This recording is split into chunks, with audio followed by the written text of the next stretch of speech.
किसी जमाने में रामपुर में धाक रखने वाले समाजवादी पार्टी के कद्दावर नेता आजम खान और उनके पूरे परिवार को तगड़ा झटका लगा है। बेटे अब्दुल्ला आजम के फर्जी बर्थ सर्टिफिकेट केस में आजम खान, उनकी पत्नी तंजीन फातिमा और बेटे अब्दुल्ला आजम को दोषी करार दिया गया है और तीनों को ही 7-7 साल की सजा सुनाई गई है। रामपुर की स्पेशल एमपी एमएलए कोर्ट ने ये फैसला सुनाया है। वहीं कोर्ट के आदेश पर पुलिस ने तीनों को हिरासत में ले लिया है। वहीं रामपुर के वर्तमान बीजेपी विधायक आकाश सक्सेना ने परिवार समेत आजम खान को सुनाई गई सजा के बारे में बात करते हुए कहा कि सच की जीत हमेशा होती है। साथ ही उन्होंने कहा कि आज आजम खान और उनके परिवार को उनके कृत्यों की सजा मिली है। आगे भी ऐसे और मुकदमों में उनको बेशक सजा जरूर होगी। देखिए, इस पूरे मुकदमे में अगर देखा जाए 5 साल ये लगे और 5 साल के बाद जैसा हमने न्यायपालिका के हर फैसले में हमने यही कहा कि हमेशा वहाँ का जो फैसला वो सत्य की जीत होती है। आज रामपुर जो एमपी एमएलए कोर्ट का जो फैसला है उसमें सत्य की जीत हुई है। इनको इनके जो कृत्य थे उसकी सजा मिली है और मुझे पूरा विश्वास है कि आगे भी जितने इन पर जो मुकदमे हैं जो इस तरीके के हैं उसको सजा इनको और मिलेगी। वहीं अब आजम खान को सजा सुनाए जाने के बाद यूपी के राजनीतिक गलियारों में भी हलचल तेज हो गई है। इसी कड़ी में बीजेपी प्रवक्ता राकेश त्रिपाठी ने प्रतिक्रिया देते हुए समाजवादी पार्टी और आजम खान पर करारा प्रहार किया। उन्होंने कहा कि पाप का घड़ा एक दिन जरूर भरता है। उन्होंने कहा कि आजम खान को आज अपने किए की सजा मिल रही है। सत्ता के रसूख में आजम खान ने कानून को अपने बूटों तले रौंदा था, लेकिन पाप का घड़ा एक न एक दिन फूटता ही है और आजम खान को आज अपने किए की सजा मिल रही है। एक पुरानी फिल्म का गीत है कि जो बोएगा वही पाएगा, तेरा किया आगे आएगा।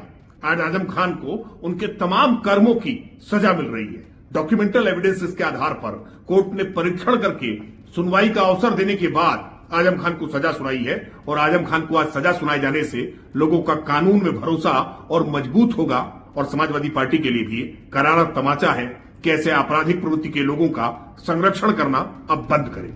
बता दें कि इससे पहले कोर्ट ने 16 अक्टूबर तक बचाव पक्ष को समय दिया था, लेकिन बचाव पक्ष की तरफ से और समय मांगा गया था। कोर्ट ने ये अपील खारिज कर दी थी। जानकारी के मुताबिक 16 अक्टूबर तक बचाव पक्ष के वकील कोर्ट में उपस्थित नहीं हुए, न ही उन लोगों ने लिखित बहस दाखिल की और न ही और समय मांगा। गौरतलब है कि बेटी अब्दुल्ला आजम के फर्जी बर्थ सर्टिफिकेट केस में सपा नेता आजम खान और उनकी पत्नी तंजीन फातिमा और बेटे अब्दुल्ला आजम को दोषी करार दिया गया है।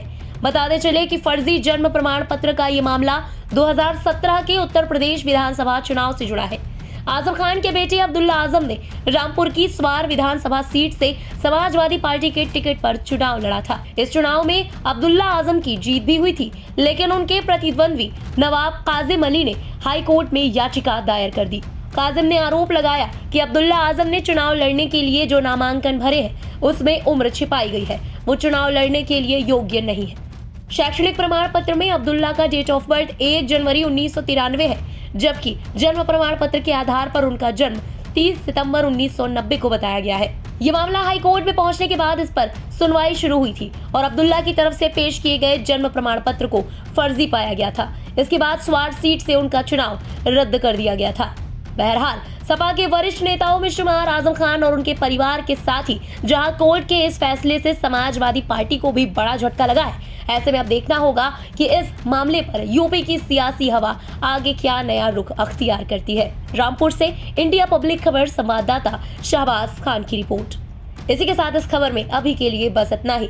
इस खबर से जुड़ी तमाम लेटेस्ट अपडेट्स और देश दुनिया की बाकी खबरों के लिए सब्सक्राइब करें इंडिया पब्लिक खबर के यूट्यूब चैनल को और बेल आइकन दबाना बिल्कुल न भूलें।